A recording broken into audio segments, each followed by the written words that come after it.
दोस्तों, ये मामला बिहार के बेगूसराय का है, जहां एक छात्रा ने फांसी लगाकर अपनी जिंदगी को ख़त्म कर ली। बताया जा रहा है कि आर्थिक तंगी के कारण छात्रा ने फांसी लगाई। मृतक छात्रा का नाम काजल कुमारी है। वह चांदपुरा गांव की रहने वाली थी। बताया जा रहा है कि काजल के पिता गणेश महतो और उसकी मां शारीरिक रूप से अस्वस्थ हैं, जिनका इलाज दूसरे प्रदेश में चल रहा है। काजल कुमारी BA पार्ट 1 की छात्रा थी। उसने अपने फॉर्म भरने के लिए और परिवार की देखरेख के लिए किसी निजी फाइनेंस कंपनी से कर्ज लिया हुआ था। फाइनेंस कंपनी लगातार काजल पर दबाव बना रही थी। छात्रा उस कर्ज को चुकाने में असमर्थ थी, जिसके चलते काजल ने फांसी लगाकर खुदकुशी कर ली। दोस्तों, ये बस एक काजल की कहानी नहीं है। देश के अलग अलग हिस्सों में ना जाने कितने काजल और उसके भाई रोजी रोटी रोजगार नहीं मिलने के कारण अपनी ज़िंदगी को ख़त्म कर रहे हैं। शायद हम उसकी गिनती नहीं कर पाते, परंतु वर्तमान समय तो कुछ अलग ही है। हम विश्व गुरु बन चुके हैं। हमें सरकार को कुछ नहीं कहना चाहिए, क्योंकि सरकार को सिर्फ रोजी रोटी रोजगार देने का काम थोड़ी है। दिन रात अगर जनता के काम में ही सरकार व्यस्त रहेगा तो बाकी कार्य कब करेगा। रही बात नौकरी पेशा की, तो ये तस्वीर देखिए। पिछले 8 सालों में 22 करोड़ लोगों से फॉर्म भरवाए गए थे, और ऐसा भी नहीं कि किसी को नौकरी नहीं दी गई। 7 लाख लोगों को नौकरी भी मिली।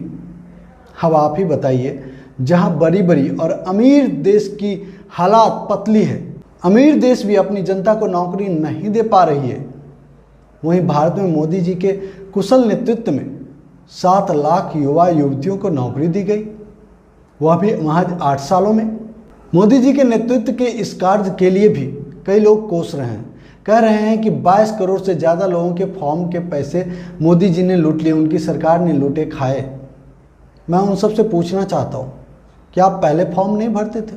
हाँ, 2-4 लाख ज़्यादा नौकरियाँ मिल जाती थी, लेकिन क्या देशभक्ति थी उस समय? उस समय देश में संस्कृति नामक कोई चीज़ थी? धर्म बचाने की बात होती थी? सब विधर्मी हो रहे थे। दुनिया में कोई भारतवर्ष का नाम जान रहा था? आज भारतवर्ष का पताका पूरी दुनिया में फहरा रहा है। हाँ, डॉलर के सामने हमारा रुपया रसातल में चला गया, कोई बात नहीं। रुपया तो भैया हाथ का मैल है, इसको रगड़िएगा मैल छूट जाएगा, रुपया आ जाएगा हाथ में। लेकिन धर्म, संस्कृति, विश्व में पताका कैसे फहराया जा सकता है? रुपया सब कुछ नहीं है। रोजगार, नौकरी पेशा, यही सब कुछ नहीं है। देश में मोदी सरकार पहली ऐसी सरकार है जो सिर्फ जनता के लिए नहीं, देश के लिए सोचती है। इसलिए कोई अगर ये आरोप लगाता है कि मोदी सरकार लोगों से फॉर्म भरवाए, उसके पैसे लिए, लोगों के पैसे परीक्षा यानी कि एग्जामिनेशन देने के लिए जाने में खर्च हो गए, फॉर्म भरने के लिए खर्च हो गए, अलग अलग जगह ट्यूशन करने में खर्च हो गए, पढ़ाई करने में खर्च हुए, लेकिन नौकरी नहीं मिली, तो मैं आप सबसे इतना ही कहूँगा कि इतनी छोटी छोटी बातों को तवज्जो ना दें। देश हित में देशभक्ति दिखाने का यही समय है। अरे अपने बारे में क्या सोचते हो? सोचना है तो इस देश के बारे में सोचिए, अपने धर्म के बारे में सोचिए, हिंदू राष्ट्र के बारे में सोचिए, कैसे दुनिया में भारत का पताका लहराएगा इसके लिए सोचिए, भारत विश्व गुरु कैसे बना रहेगा इसके बारे में सोचिए। तो साथियों, मैं आप सबको बताना चाहता हूँ, सिर्फ अपने बारे में ही नहीं सोचें। अब भारतीय जनता पार्टी के नेताओं को ही देख लीजिए, ये लोग भी रोजी रोटी के लिए अलग अलग तरह के कार्य करने को मजबूर हैं। ऐसे में भी लोग उनको बुरा भला कह रहे हैं। स्मृति ईरानी जी की बेटी को ही ले ले। खबरों में सामने आया कि बेचारी अपने नाम पर रेस्टोरेंट का लाइसेंस नहीं ले पाई, तो उसने साल भर पहले मृत व्यक्ति के नाम पर रेस्टोरेंट का लाइसेंस लिया, लेकिन फिर भी क्या फ़ायदा, कमाई ही अच्छी नहीं हो रही थी। तब उन्हें लाइसेंस पर फर्जीवाड़ा चलाना पड़ा। हालांकि देशभक्ति, हिंदुओं के पैरविकार होने के कारण कैबिनेट मंत्री स्मृति ईरानी जी को बार बार जनता के सामने प्रेस कॉन्फ्रेंस करके अपनी बेटी के लिए दलील देना पड़ा, बार बार कहना पड़ा कि मेरी बेटी 18 साल की 18 साल की 18 साल की। लेकिन उनका ही एक इंटरव्यू अनेक जगह वायरल है, जिसमें उनकी बेटी बड़े गर्व से कहती है, यस मैं इस रेस्टोरेंट को चला रही हूँ। चलिए लोगों को ऐतराज़ भी नहीं है उनके रेस्टोरेंट चलाने से। लोगों को ऐतराज़ तो इस बात से है कि आपने फर्जी नाम से रेस्टोरेंट के नाम पर बार कैसे चला रही हैं। लोगों को तो इस सवाल का जवाब चाहिए। ज़रा सोचिए, नरेंद्र मोदी जी स्मृति ईरानी जी की कितनी इज्जत करते हैं। काश भारत देश की जनता नरेंद्र मोदी जी के दिल की बात जान पाते। स्मृति ईरानी ने इस देशभक्ति, हिंदुत्व संस्कृति के लिए, हिंदू धर्म के लिए कितना बड़ा कार्य किया, इस चीज़ को सोचते तो आज ऐसे सवाल ना कर रहे होते। तो मैं ऐसा कहना चाह रहा हूँ कि महंगाई के इस दौर में सिर्फ जनता पीड़ित नहीं है, सरकार के नेता और मंत्री भी पीड़ित हैं। खैर, ईमानदारी से काम करने का उदाहरण तो कोई सत्ताधारी पार्टी और उसके नेताओं से सीखे, जो कि दूसरी पार्टी में कहीं दूर दूर तलक नहीं दिखती। और पार्टी भी ईमानदार, चोर, लुच्चे, गुंडा, मवाली या फिर आतंकी, किसी से भेदभाव नहीं। दोस्तों, ऐसे महत्वपूर्ण बात का उदाहरण हम बीजेपी के मेघालय उपाध्यक्ष बर्नार्ड मारक के उदाहरण से देना चाहते हैं। बर्नार्ड मारक पहले एक उग्रवादी था, उसे आतंकवादी भी कह सकते हैं, काम तो एक ही है, जो अब भारतीय जनता पार्टी के मेघालय इकाई के उपाध्यक्ष पद पर हैं। इनका नाम वर्तमान परिदृश्य में याद आने का बहुत बड़ा कारण है। पिछले दिनों इन्हें मानव तस्करी एवं वेश्यालय चलाने के आरोप में गिरफ्तार कर लिया गया। मेघालय में इनकी सरकार है, हो सकता है कोई विपक्षी इन्हें फंसा दिया हो, परंतु इनके फार्म हाउस से लगभग 78 लोगों को गिरफ्तार किए जाने की सूचना है। इनमें से कई लोग तो आपत्तिजनक स्थिति में भी थे। अब आप ही सोचिए, कोई छोटा कार्य में लिप्त थे। ज़्यादा चांस होगा कि पूरे मेघालय की इस पापाचार की बागडोर अकेले बर्नार्ड संभाल रहे हों। हालांकि जब इतनी बड़ी बात हो और देश हित ना देखा जाए इस मामले में, तो यह तो घोर अनर्थ हो जाएगा। सोचिए, अगर पूर्व आतंकी बीजेपी नेता इस कार्य को नहीं करते तो मेघालय छोड़िए यह देश विकास नहीं कर पाता। फिर भी गिरफ्तार कर लिया गया, जबकि वर्तमान समय में सब कुछ देश हित, जनहित में ही हो रहा है। जरूरी नहीं कि हमेशा याद दिलाई जाए।